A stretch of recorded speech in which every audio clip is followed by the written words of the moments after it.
Pambira ka. Okay. Yan na naman mga idol. Kanuping na naman to, pambira yan. Yun, no? Palaki ng palaki na talaga mga idol. Yung ating nahuhuling kanuping pambira.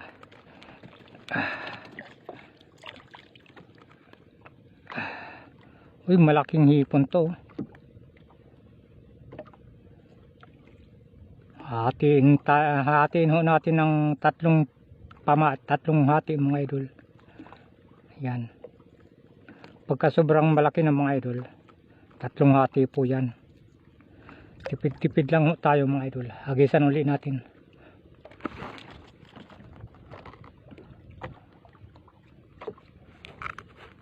Pambira ka. Okay. Ayan na naman mga idol. Ayan na naman. Uy. Laka. Kay palaki ng palaki talaga mga idol.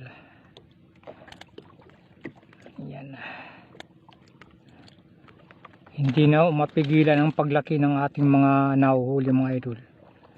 Naubos na siguro yung maliliit kaya malalaki na naman. Malalaki na mga idol ang ating nahuhuli. Magandang pangitain to mga idol. Huwag lang ho tayo maingay mga idol. At